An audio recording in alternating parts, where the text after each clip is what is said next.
out and put an aluminum sheet in it. Here I opened up this part. There's just a little cavity. I put a little Dory Bus Tour TSL 17 heater in it, which takes care of my floor heat. And if I am done with it, it will also help with heating the hot water, if that's, depending on how the energy balance is going to be. And on this side is where my fuel tank is. Alright, so there used to be an engine heater in here, what we took out. I'll open this one up and you have more light. That's a massive air compressor.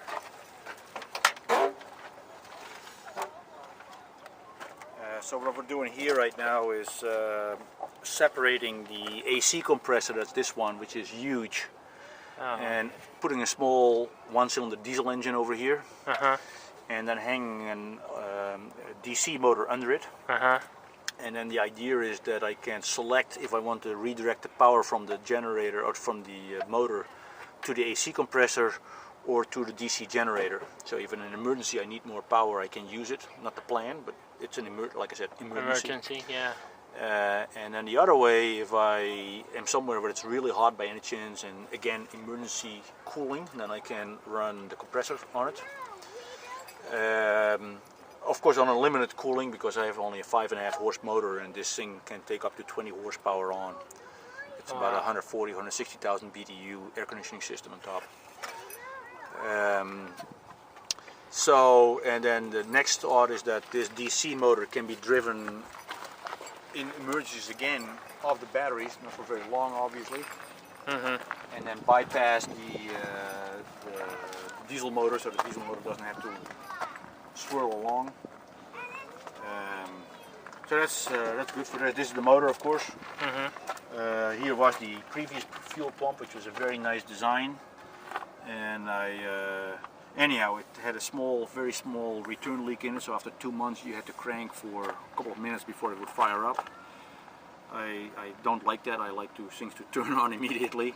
So I took that all out and put a relatively high pressure, high power rotary pump in there, which basically gives me a fuel pressure before I even hit the key, and that's kind of like real nice. You kind of like, you put it on contact, and if you know what to listen for, you hear my pump starting up, and then I press the button and it runs. If it doesn't run, then you don't have any questions anymore, because then it's not the fuel, at least, and it's something else. Have you had any trouble finding parts for this engine? No, I did not so far. I had to, what broke immediately was, when I bought it, was the starter motor, or at least so it appeared. It was actually the starter clutch itself. The overrun clutch was so slipping. A new starter motor ran me $270, I believe, which 24 volt, of course, with all things on it, so I didn't think that was excessive. Not cheap, but not excessive either. This bus had originally an issue that it would kill the batteries after 3-4 days, and that was because when I installed the solar, I left the main power switch on, the main disconnect, to kind of keep the batteries charged. But it turned out that this style alternator leaves the field coil turned on all the time. I have no clue why the engineers did that. If it was just they wanted to save 75 cents by leaving the diode bridge out, I don't know. But ultimately, what happened is that we tore it apart, we added the diodes ourselves, and ordered an adjustable regulator. And so now we're good. And originally there was a whole belt system, you can see that over here, going to here, to another set of pulleys, and then going down to here. And then from here down to another set of another alternator, which would keep all these really high power fans on the roof for the cooling system, for the air conditioning system. Papa, can you want to stop for a second, sweetie? So we have now, those alternators are exactly the same.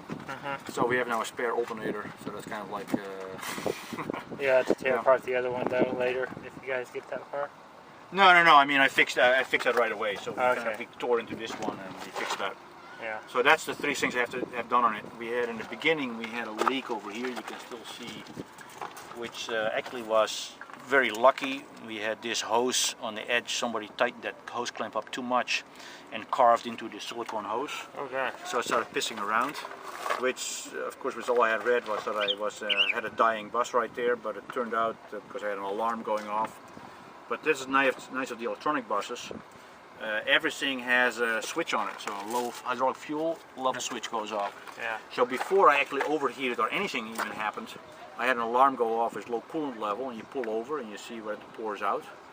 And unless you have a catastrophic break or something like that, you have something like, okay, well, that was it. So we were able on the road again to slide that whole hose over a little bit and run a new clamp on it, and we're back on the road, and it's kind of like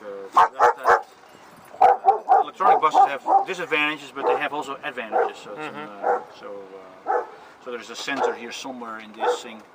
What basically is there's our cooled water tank, which you have the sight glass, but you also have a level sensor in there. And the same for the oil level and all kinds of other pieces there. This side.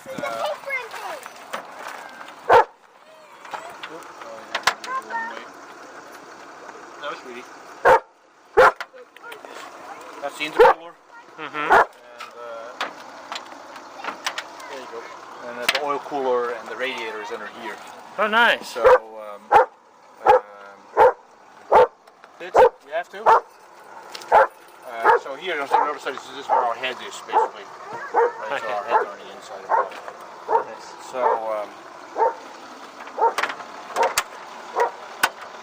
and then on this side, the bus has airbags. Go up a little bit. Yeah. I added some things to do here. There's a lot of air tanks and accessibility to other things. So I cut this out and put a piano hinge in here so that I can climb under it easily for some maintenance work. Can you auto level it, or does it auto level for you? It does auto level, but not for parking. So I mean, there's too much bleed off in the airbags that after a while it just sits down in the lowest level. So it levels per axle. Okay. And here's my front end system, so my battery system. There is a main switch, shut off. You know, here's the three valves which determine how much brake retarder I want to use. So basically, it measures the braking pressure I apply to the brakes, and then with certain PSIs, each of them goes off and tells the retarder to brake more and more and more. So basically, in general, you just brake on the retarder for any normal braking, unless you want to do something really bad. This is just the thing that keeps the battery tray inside. Yeah. And oh, so the battery tray, the whole thing, it swivels out. yeah, swings out. Yep. Oh wow. So that's how it. Pay attention over here because I was not completely ready with this whole thing yet. Nice. So that's how this works, and then there's some fine tuning over here. This is my main disconnect for 24 and 12. This is my shunt, my main shunt for everything in the ground circuit, and it takes care of my amp hours, what I use out of this battery, of what goes into it. The ground and neutral are essentially insulated, although this is of course not a very professional way of dealing with it, but nevertheless you see my little piece of insulation over here, but there's no voltage difference there, besides a couple of millivolts. These are my sense lines, which go to the main battery, and then I tap off over here for this cable. Let's go to the inverters, and technically it would be nice to have a fuse here, which I don't. I have the fuses right on the other side, but then I figured that I have insulation, another layer of insulation, and it's 2 feet of unprotected wire, let's say. How big a shunt is that? How many amps? I think it's a 600 amp shunt. So it's you never use that much power. So we have 2 inverters on the inside. They're the cheap inverter, so they make from 24 volt DC, they make 160 volt DC, and then they use a second set in the bridge in MOSFETs or IGBTs, which make it then back into a sine wave. These are cheap ones, 2.5 kilowatt. I paid like $180, $190 for them a piece. I opened them up, they look pretty nice. On the inside, I checked out all the power components and bought spares for that. That was another $15 on spares, so it's on the road I can try to fix them. If it works or not, I don't know, but I can make an attempt. You're an electrical engineer, though. Yeah, right, that might not be for everybody. Yeah, so everyone knows you're an electrical engineer, so there's a little bit more involved in that. But anyhow, so what we did is we took two inverters in the idea that for $180, $190, you know, if one blows up, then there's another one which you can keep going on to, and then normally we use them in parallel, so that each of our induction cook stoves is about 1200-1300 watts. They run on a 2500 watt inverter, and have so that's how we keep them in a very safe spot, I hope at least. So yeah, that's on this side. We took a window out, of course, where we built our kitchen behind. Nice. The bus comes with a lot of nice features, like a bike rack in the front. So you didn't add that? I didn't add that, that's how it came.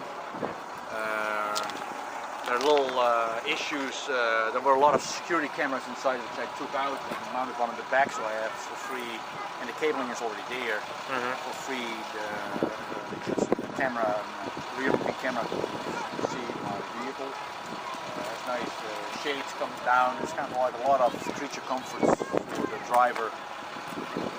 So it's, yeah, so far it has worked out, let's say it that way. Oh, cool. I always look at these buses because they're short turning radius and they're kind of cheap. Yeah, I always consider them. It's like I said, it's kind of, you gotta, that's the question I get all the time. I'm like, whoa, this thing is low. Which it is. That's for sure, it is low. But so far, it's not that if I try to go into a deep down parking lot that if I'm not careful how to drive it, it's very easy to bump it out. On the corner, there's actually a special rub steel plate for that, for doing that. But it's a matter of you go down, and what I did in the beginning, then you think, oh my god, I'm going too fast, now you brake. And when you brake, because it's such a soft suspension, then the whole thing comes down, and then actually it scratches. Okay. So if you do the opposite, you go down and you keep constant speed very slowly, and nothing happens in general. So it's kind of like it's just a matter of don't brake. Don't panic. Don't panic, and yeah, that's a good way. Don't panic, I'll take care of you. So that's it's all aluminum. So my original thought was I paid $4,800 for this bus. That if it wouldn't work out, then the aluminum scrap value would at least take care of half of it. So the risk was relatively low. That's a good plan. You can see over there. I did some reinforcement over there, and the back of the bus is glued for a big part, and I was not completely happy. The glue is now obviously 400,000 miles old, and something like 15 years, so I put some reinforcements on there to kind of be sure that it doesn't get unstuck. Yeah. Cool. It's kind of cool, excuse good me. for us. So far it works really well. Well, cool. Well, thank you for showing me and the world your bus. All right. In your home. Thanks for watching. Don't forget to subscribe.